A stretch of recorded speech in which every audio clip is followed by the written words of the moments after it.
Kingdom Culture Godcast. This is a unique opportunity where we get to express faith, culture, all at the same time. Because I think it's very important, especially in this hour, in this time, that the faith context is entered into some of our social issues and challenges. And so, I want to just talk about that. And just, John, why is that important to you?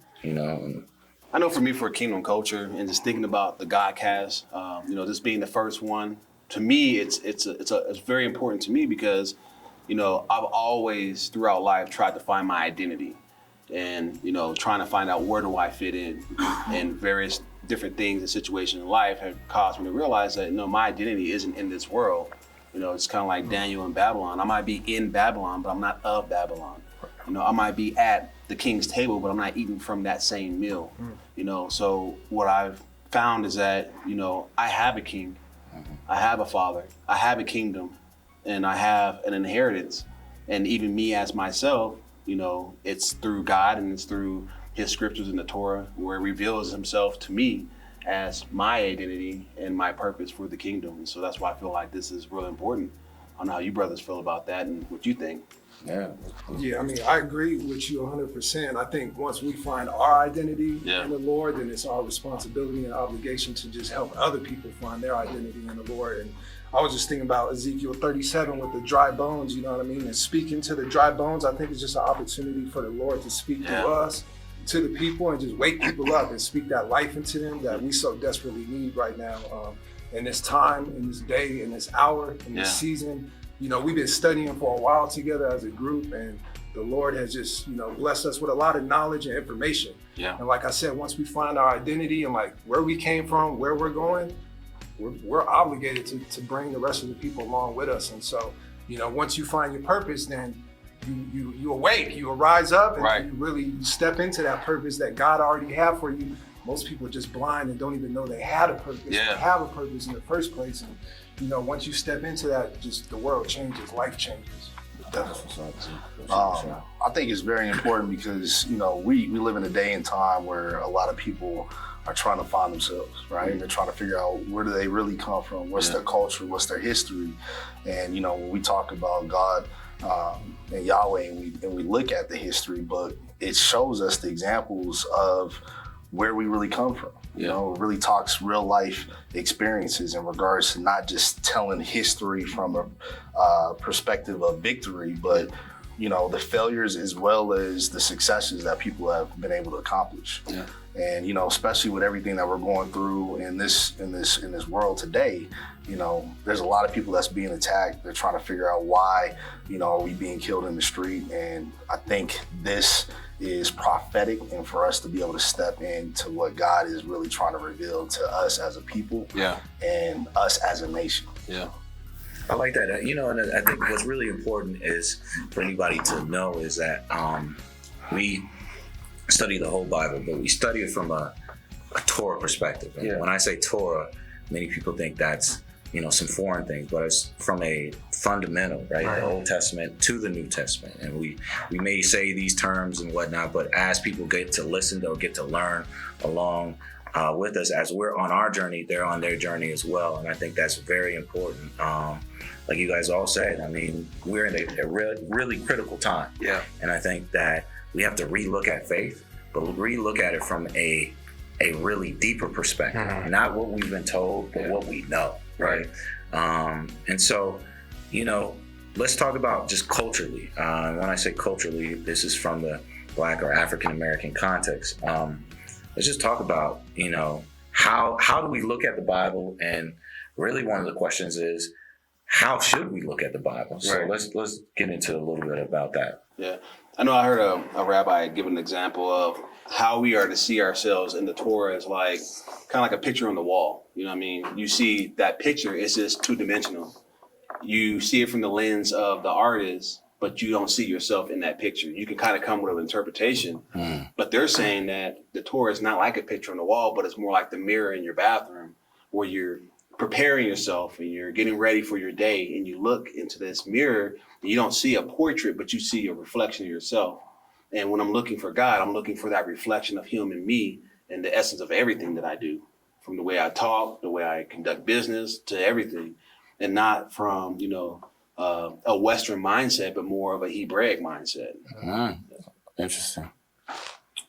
Yeah, when I look at it from the side, how there's been a calculated just weapon formed against people with the word, and how it's been misused for so many generations of years to just keep people enslaved, and people will pick out a context of the Bible or a scripture or a word here. Right. And misuse the word and just kind of keep people oppressed. If you think about the Bible, it's a book of like freedom, right? And power and knowledge, information, but then people misuse it. It becomes a book of oppression, right? And that's what's been used against people for so long. And like even the images we see, most of the images you see related to the Bible are, Western European images.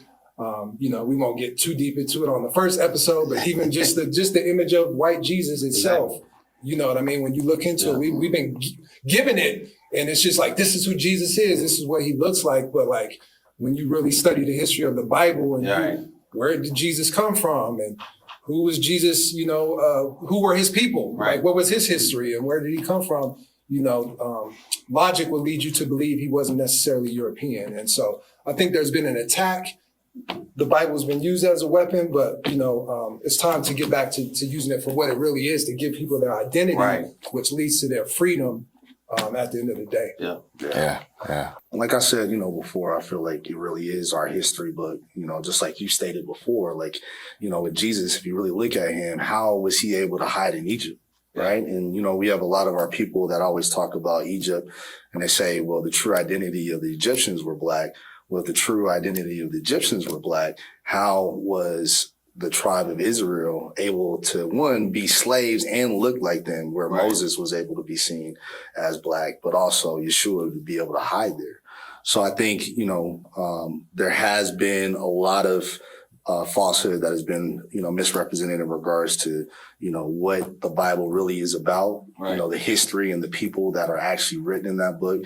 And, I'm excited to have this conversation, on this podcast, so that way we can uncover some of those things and some of those hidden truths. Yes, sir. During these discussions, we're going to talk about some controversial things. Talk about some things that are very challenging, It's necessary. But I think it's necessary, especially for our community, because, if we don't, then I think it would lack substance to have these conversations. I know we've had them internally, but there's also should be some expression externally where other people get to hear different ideas, because, as people that are wanting to learn about faith or relearn about their faith, or just people that have left the faith and said, because it doesn't associate with me, I think at least they can get some different viewpoints and perspective, because, perspective is very key. How you see something is how you act to it, and how do you react towards it, and how you also see the world as itself. And I think that,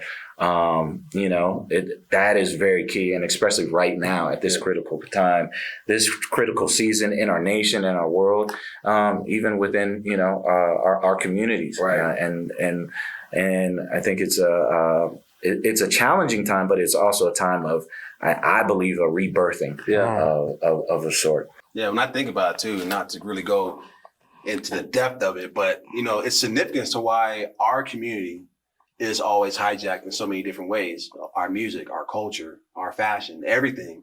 And how, we are constantly being oppressed systemically and by other areas because, in a Western mindset, we're taught that, you don't have a place in here.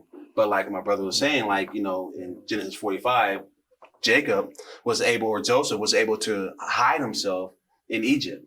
Moses looked like Pharaoh. That's how he was able to be identified as Pharaoh's grandson. Joseph had to reveal himself to his brothers to say, hey, I am your brother. After all these years, he looked like an Egyptian, going to scriptures and identifying areas in the map. When we read in Genesis, where it talks about where the Garden of Eden is, all these things are centered around the African region. And that's us. Right. It's a reason that, they want us to not see ourselves in the Bible. And I say that systemically because the Bible was used as forms of power. and manipulation throughout the centuries. You know, Constantine, we hear that so much in Christianity of how it was changed in the 3rd century by the Council of Nicaea when they were rewriting the Bible and translating it to use it for his own gain and changing the seasons and appointed times to where we no longer can be identified through God's scripture. Because once we figure out who we are as a people and as a nation, man, there's so much power behind it. There's a force behind us now that, you know, not anything in this world can stop. Only the kingdom can stop it. It's an interesting scripture, right? And I remember out of Hosea 11:1, it talks about, it says, out of Egypt, I call my son. Yeah. Right. So if you think about that, right? If you look at it from a context of what continent, Egypt is in Africa. So, and I'll just paraphrase, out of Africa, I call my son. Yeah. Right. And so that's a powerful statement, just in a sense, for folks that have alienated us from even seeing ourselves there. Right. And of course, it's touchy for many people because, you know, many people want to kind of minimize how important that is. But I think it's very important, especially if something has been used against you for your detriment, then we have to look at this other side as what is used against for us for our betterment. And I think, you know, we have to relook at all of these things. And so I think, you know, touching on these subjects, like I said, I mean, some people will consider it controversial, but I think it's necessary and needed, right? And it's necessary and needed to come from us and others. Yeah, and it shouldn't be that controversial at the end of the day, because when you go back to we have to use the scriptures, right? It's not on like, what do we think? What do we believe? What does Brandon believe as a person? It's like, what does God say, right? Like, where is the nation of Israel geographically, right? When you look at where the nation of Israel is today on the map, it's right on the tip of Africa, right next to Egypt, which is in Africa. It's not like it's this far European nation, you know. So even historically, Israel is part of Africa. Egypt is part of Africa. Ethiopia, which is spoken about numerous times in the word, is in Africa. Right. So the people historically, the word says, are from Africa. Yeah. So it shouldn't be that controversial at the end of the day if we're looking for truth, right? The problem is a lot of people don't want to see truth, and they want to see what they've been taught. So this requires relearning, reteaching yourself, and it's a big paradigm shift. All the images we've seen, all the movies we've seen are all European Israelites. Right. But when you look at the word, that's not the truth, and that's not what it is. So that just makes you think when the enemy puts such a concerted effort to distort the images, to distort the truth. For me, I know how the enemy operates. That solidifies to me that there's some truth in here that he don't want us to know. People don't want us to know, right? And it's important for us to be able to know the truth, like I said in the beginning, so we can just spread that to other people, because it's a time of awakening right now, whether you believe it or not. The world is waking up in many ways, and spiritually is, you know, the number one way people should be waking up, because the spirituality drives everything else. Exactly. So to that point, right, you know, I think one of it is to awaken those, especially where we reside in our community and our culture. But then it's also to waken up everyone, right? Because at the end of the day, this is a spiritual battle. And Paul talks about that, it being a spiritual thing. But I think that we also have, the enemy has also used physical things against our communities. And one of the most things that has been most prominent is what we've been born with, and that is our skin color, right? And it's been used against us. And so we have to unravel that to be able to unpackage some of the things that has been a tool against us to be able to give us freedom, and how we look at the scriptures, how we look at certain things in the scriptures, and how we read within the scriptures, so we don't come with a viewpoint that is apprehensive, like that's not us, that's not me, or I have nothing to do with that. And so I think, you know, it is a spiritual thing, but we also have to talk about some of the things that have been used for physically against our community, our people, and people that look like us. I think the main thing is, you know, to both of you guys' point, is asking the question, why has this system, why has this, you know, physical system as well as spiritual system been so adamant about coming against them? And teaching us that we aren't, you know, viewed or even included in the word, right? Why? As well as, you know, just really understanding that, you know, on a spiritual level, you know, why would the devil even want us to know? You know, if we're talking about him and Satan, why would he want us to know who we truly are, right? if he's here to kill, steal, and destroy, that is always his method. And so the best way to kill and steal and destroy from someone is to not even let them know who they truly are. Keep them confused. Yeah. Right? Yeah, still the identity. And I encourage, the viewers of this podcast, don't just take our word for it. Do the research, study and show thyself approved, like the scripture says. And we love to hear from you and hear what you feel, what your thoughts are, and have an open dialogue, because that's how we learn. Let's not talk about what we disagree, but what we can agree on and build from that and build a foundation from that.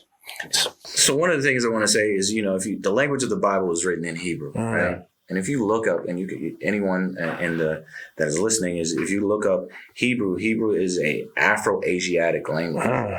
And so if you look at all the related languages, it kind of gives you some. I'm sorry, that's a big word. Can you go back? What word is that? What language is it? It is an Afro-Asiatic. Oh, okay. Right? So African Asiatic language, right? And so I think it's just important for people to kind of, so that people don't think we're just jumping off some deep end. Like, look it up. Look at the related languages and where those languages come from. And so the Bible specifically is a book which we believe of history, but it's also a book to give people an understanding, both for the world, but also to his people. And I think that if his people don't include us, then there's a big challenge and a big gap. Yeah. And so, because at the end of the day, and we have an honor and a blessing to honor a brother who's really doing the work for our younger youth. But at the end of the day, if we don't get this together, it's to their benefit. It's not for us. Moses didn't get to go into the promise. It was the next generation. And so, but he prepared the way and created that foundation. God gave him the wisdom, the foundation to pass it on to Joshua, so him and Caleb can go and enter into the promise with the next generation. And that's critical. That's the end of the day, what it's really about. I think just building on that point, what you said earlier, John, that our culture dominates in music and fashion and movies and much of the entertainment, sports industry. Many of the industries, African Americans essentially dominate, you know what I mean? And so when I think about the word, I think it's important for us to dominate in that area as well, because what happens when we dominate something is the rest of the world follows along with it. You know what I mean? So I think that's where the power comes from. When we get our identity and our voices start to become elevated in the culture, and the youth start to pick it up and realize their identity, then that's a snowball. You saw hip hop starting. We'll talk about a session on hip hop and how it kind of relates to the kingdom. You know what I mean? But like when you start a culture or a movement like that, especially started from a group of like powerful brothers, and not just us in this room, but like a collective of brothers, that effect can snowball into something humongous. Like I said, we've seen what hip hop did. So imagine when the black and brown youth and, just people understand their identity in the word. What's that? That's going to pay dividends for generations to come. Yeah. And so that's what we want it to be, is just really encouraging, right? Yeah. And really engaging.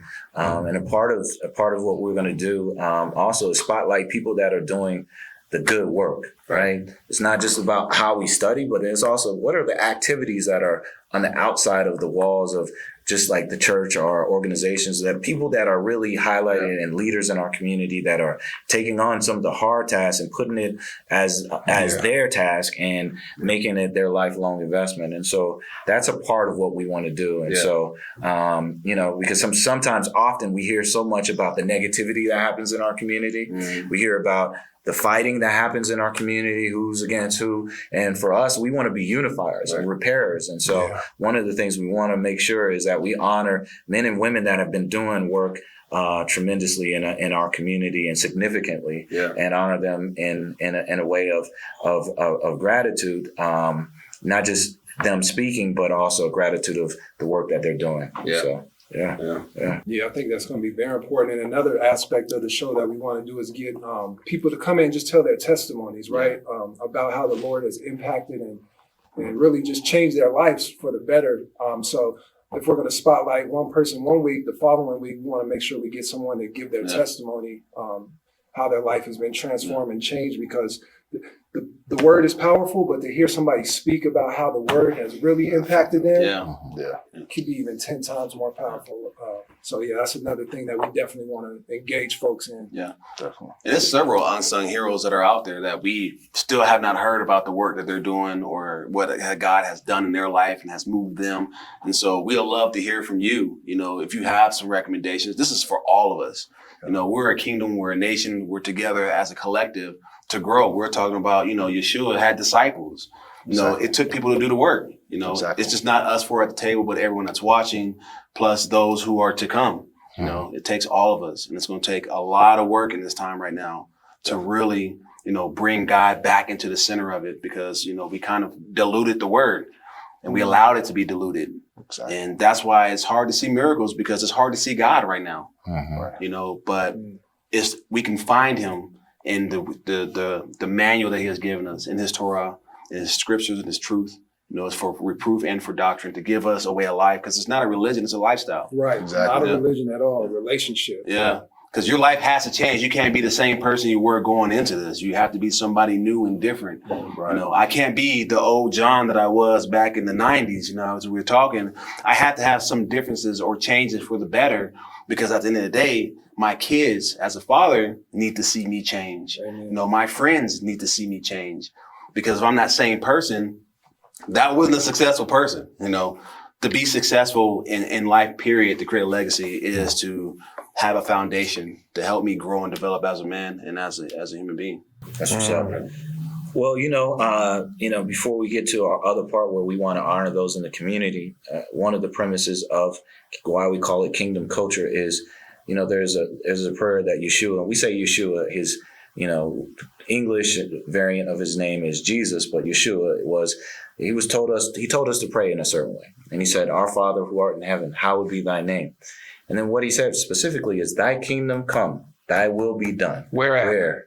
On earth. See, many people believe that we believe about just going to heaven, but as a collective, we believe on bringing the heavenly to earth. And so, and that's through our activities, our actions, our duty. And so as we transition to honoring someone, we just believe that the works that they're doing is shedding light on good work. Right. And so we love to see good work being done in our community. Right. And so wait a minute, just back up real quick though. So you mean that I don't have to die to see heaven, but I can see a glimpse of it now? We'll see, and then we're going to get into that in one of probably the weeks of is we're going to talk about, you know, repositioning the perspective, right? So if Yeshua told his disciples to pray for the kingdom to come to earth, then that should be our focus. Yeah. Right? Is on earth. Not leaving earth, but impacting earth. Because the meek shall inherit the what? The meek shall inherit the earth. Okay. Well, that's a lot right there to unpack it. But I think, that's we might have to stop right there.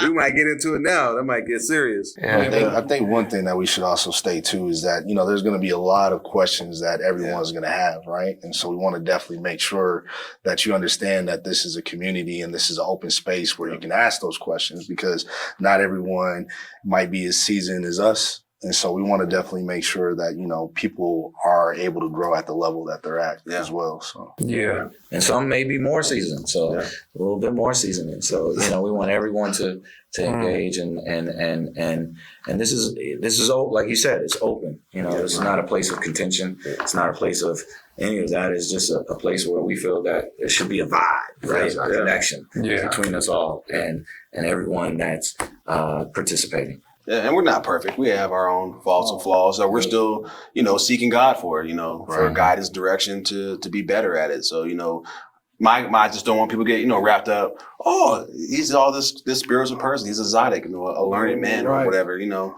You know, we are all human, and that's what kind of affected the church today is that people saw they got wrapped into the man, but not into the word. Exactly. You know, and seeing his fault, his failures and faults, or his or hers, and it caused people to move from the church, and so that's dangerous. You know, don't look at us. Look at God. See God for wisdom in what we say. Exactly. I was thinking about that on the way over. Like, don't be thinking we're perfect. Don't think any Christian is perfect, because there's only one that's perfect, right? The Lord and Savior. And So don't get it twisted. That's very important to say, because anybody knows us personally knows we ain't perfect. Right. At all. But anybody that Far knows from it. us knows we have a heart for the Lord. Yeah. You know For what I mean? God. Yeah. And that's what it's Yeah. about. Like a lot of people think, well, I need to be perfect before I go to church. Well, Christianity is going to make me perfect. It's going to make you more perfect every day, depending on how much you put in, right? Because you got to do the work. We was talking about that earlier, and Jason will speak to that when he comes up. You can tell us or lead a horse to water. You can't make the horse drink the water. Exactly. You know? That's right. Yep. That's right. Yeah. That's And right. it's just like what you just said, it just made me think. It's just like a job, right? You can't keep the job and expect to get the income if you don't work, right? It's the same thing in regards to working on you and bettering yourself. You got to work at it. You got to work on that relationship with God and understand that if I don't do the work, then there's no benefit. No I'm not going to fruits. get anything from it. So Yeah. So we'll end on that portion. And yeah, we want to welcome our brother Jason to sit down and just have a discussion with us. And we count it an honor to sit with Jason McBride, a man in the community, for the community, doing the work in the community and impacting. So let's just have that discussion. Yeah, that's a blessing. So we wanted to just thank you, Jason, for coming. You know, we see the work that you're doing in the community, how you're inspiring, helping our youth, and you know, serving the community in such a way. And so I want to just open up and just for those that many know you, but those that may not know you, just tell a little bit about yourself, and then we'll get into some of the work. Well, first, let me thank you for having me here. I really appreciate it. You know, definitely love coming around talking to other brothers in the community doing things. So you guys are definitely that. So thanks for having me here. You know, I'm born and raised in Park Hill. Lived over there my entire life. Got into some trouble over there, but you know, started to do some different things. Ended up working in radio here in the city with Dr. Daddio. Started at KDKO. Yes, that's where I started my radio career with Dr. Daddio, and loved working there with you know, T Hud and all those great personalities that you know, Lindsay was young then, and Dr. Daddy himself and Big Baby, everybody. So I loved working over there. And then I started a job over at KOA, did some radio for KOA. Worked with Ken Hamlin. I don't know if you know who Ken Hamlin is. I know Ken Hamlin. Yes, the Black Avenger, Black Rush Limbaugh. Yeah, conservative Ken Hamlin. Conservative talk. Actually, learned a lot working with Ken. Learned how to have thick skin. Learned how to produce radio shows, and after that, I took a job at ESPN in Bristol to produce radio shows, and then got back here in 2010 and just started to do stuff in the community. At the direction of my dad, John McBride, he called me and Bo and Dane and a couple of my other friends and said, hey, he wanted us to get more involved, and we have ever since. Wow. That's where it all started. So tell us about the involvement, and then we'll talk a little bit about your father. So I've been doing stuff in the community since 2010. Me and Tux and Dane, we've been doing Fresh 101, which is free school supplies and haircuts, backpack giveaway since then. We also have been doing, you know, citywide toy drives, back to school programs, after school programs. I mean, we kind of developed curriculum and programming just based on needs of people in the community. Just whatever we saw was deficient, we said, hey, let's kind of start there. So that's how the backpack drive started, and then everything from there on. As you know, time went on and I got more involved in the community, I took a position with GRASP, which is Gang Rescue and Support Project, and have been there ever since for the last 4 years. And it's been a blessing to have that job. I think it's, you know, it's probably been the job in my life that I've really, I think I've gotten the most out of. We talk about, you know, I had a dream job for most, you know, men at ESPN, where I was, you know, when I got there, my job was just to sit in front of 6 TVs and watch games. And it went to, you know, producing radio shows and doing those other things. And I got to do a lot of traveling and being at the Super Bowls and World Series and NBA Finals and all these other things. But I think the things that I'm involved in now, in the backpack drive, Fresh 101, which is an acronym for free school supplies and haircuts, We have a citywide network, which is citywide toy drive, an after school program. A lot of our philanthropical, which is a tough word to say, work we do through citywide. So, toy drive, turkey drive, things with backpacks, things like that. And we also have, programming like aviation, subsurface drip irrigation, media and graphic design, and kids creations.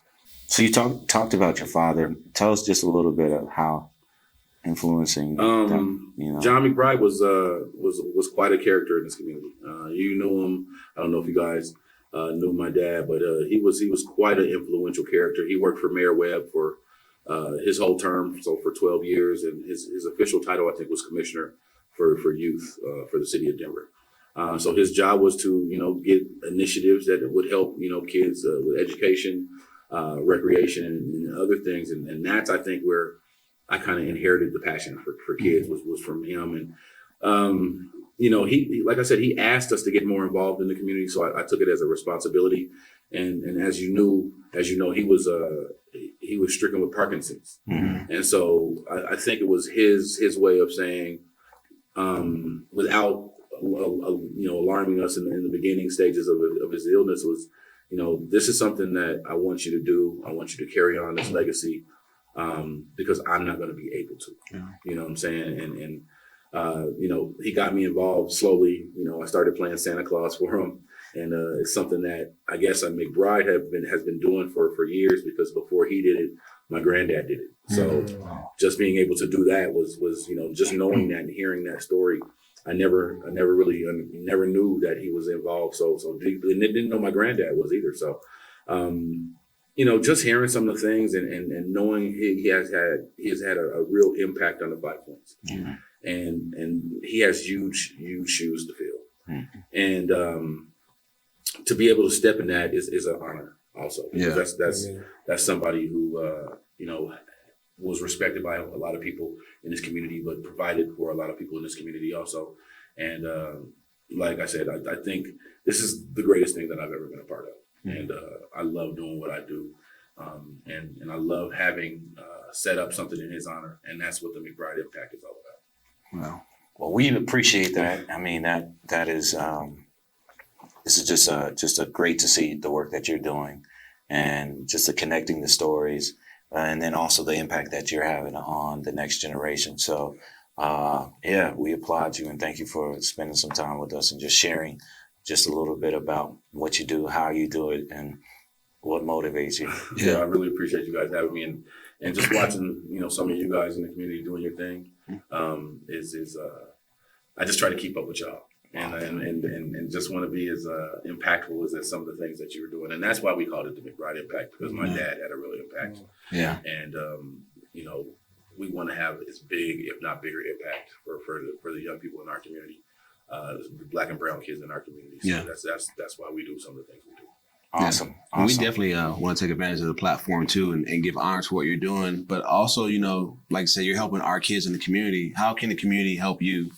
And what can we do to support you as a community? Great question. I mean, that is a great question. And I mean, I think the cliche answer would be to, make sure your kids, where your kids are, make sure you know who they're hanging around, those kind of things. But I think the things that people can do mostly to help the community, there's a story that and I'll paraphrase it, so I won't keep you. It's the story of the hummingbird. And I think Tux really hates some of my stories, but it's the story of the hummingbird is this. There was a huge forest fire, and all the animals were gathered at the lake and where it was safe because the water is there. And there's this hummingbird who keeps going back and forth from the lake and dipping, taking little drops into his beak, and he's going over the fire, this huge inferno, something that we're experiencing right now. And he drops these little drops over the fire, and it's just a hummingbird, and it's this huge fire, and he's not making any difference at all, right? So he keeps going back and forth, back and forth, back and forth. So one of the animals at the lake stops him and said, "Hey man, what are you doing here? What you're doing is not making a difference on this fire." And so the hummingbird is exhausted, and he turns around and he looks at the animal and says, "I'm doing all I can. What are you doing?" Right? And so I think if we all adapt the hummingbird the little things we can do, we can put out these huge fires. Wow. And so I've always kind of adapted that and applied that to kind of what we do.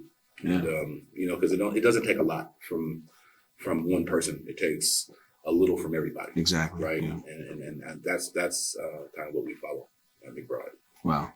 And building on that, Jason, though, with your organization, one, how can people get in touch with you? Well, McBrideImpact.org. You can go there. You can kind of see everything that we do. You can register for kids for any of our programs that we have. You can find out information when we're going to have some of the things that we have. COVID kind of wiped us out this year. We have an aviation program. We had 60 kids fly last summer. We weren't able to do that. We have Kids Creation, which is our version of junior achievement, and we make handcrafted all natural ice cream with the kids and other desserts.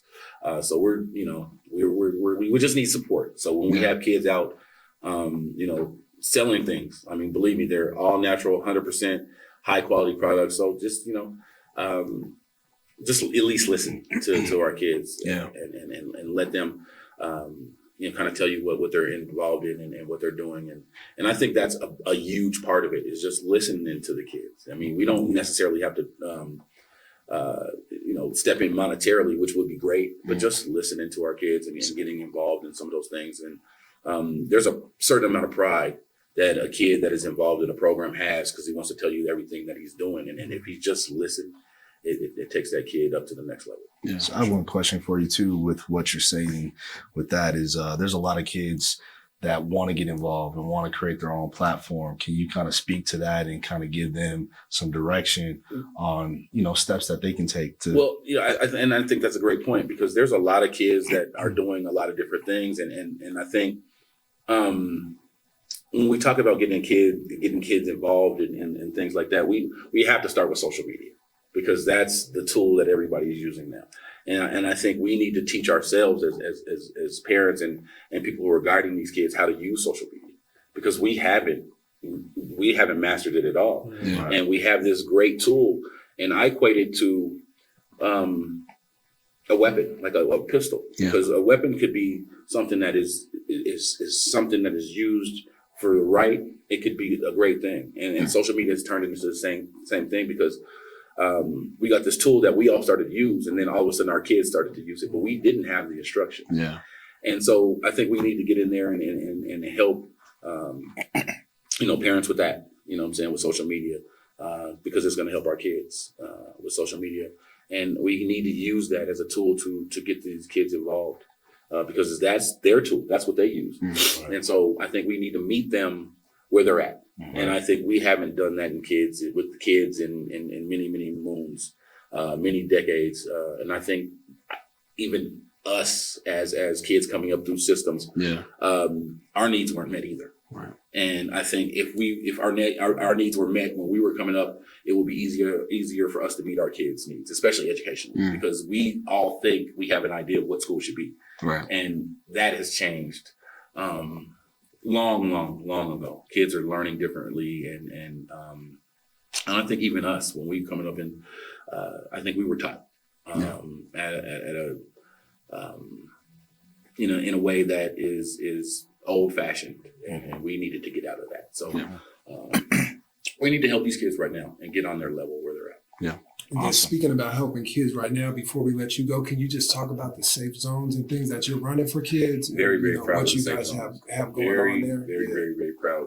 First of all, shouts out to Doretta Tootle, Candace Bailey, Shay Shaw, Compound of Compassion, Thelma's Closet, all the groups that are involved with the safe zones. Safe zones are things that we've set up in areas that have had high incidents of youth and gang violence. So, a lot of shootings, a lot of things. We try to set these safe zones up in these areas, and we try to set them up in hours that we know kids are going to be at, that are affected in that. And honestly, I would like them to be even later, because, if you go out in Green Valley, in Montbello, 2-3 in the morning, you'll see hundreds of kids walking around. Yeah. And it's frightening, because all those kids are involved in things. So we have these things set up, and we try to have fun activities, video games and painting and all these things that kids can kind of access in hours where we can get them, keep them somewhere safe, and kind of keep an eye on them. And it's worked to the tune of reducing gang violence 20%. Wow. Awesome. Yes. That's huge. Awesome. Yeah. So, definitely. Yeah. So once again, we thank you for stopping by and just sitting and Man. chatting with us around the table. It's always good to sit around four brothers, especially that are on y'all's level, and just talk and just kind of just soak up, stuff. So I really appreciate being here and watching my boy Tux and his production team and just watching how he's grown over the time that I've known him, and that's some of the things I think people don't really get to understand. Yeah. When you get to watch your friends grow, Yeah. right? And so in 9 years, I've watched him come from where he was and to doing, all this, and Dane Washington too. We used to hit the streets together, and just to watch them two, grow and be able to have the influence and impact that they have in the community, just doing their own thing, and then when we're able to come together, it's just that much more. So it's a great thing to just be a part of it and to see. And I think we have so many examples in this community of Black and brown men who are doing things, and we just got to get those examples to the young people. Yeah. Let them, kind of navigate to where they want to be. But we have great teachers all the way around. So, we just got to, use our voice. Awesome. Man. Sure. Yes, sir. Yeah. So again, my name is Haroon Cowens. John Moore. Brandon Eubanks. Rashad Younger. It's Kingdom Culture Godcast. Next time, we're going to get into a lot more. It's going to get a little bit deeper and deeper, more and more each time. So appreciate you guys for tuning in and listening and a blessing. just coming to this conversation with us. Yeah. And make Yes, sure, thank you. you guys follow us on the social medias. Kingdom Culture Godcast at gmail.com is where you can email us, and then Facebook is / Kingdom Culture Godcast. Just keep up with the new episodes and send us your questions. We'll be happy to address them on the next episode. That's what we want is to be engaging with the community. So thank y'all for tuning in. Thank you, Jason McBride, Thanks for having me. McBrideImpact.org. Yeah.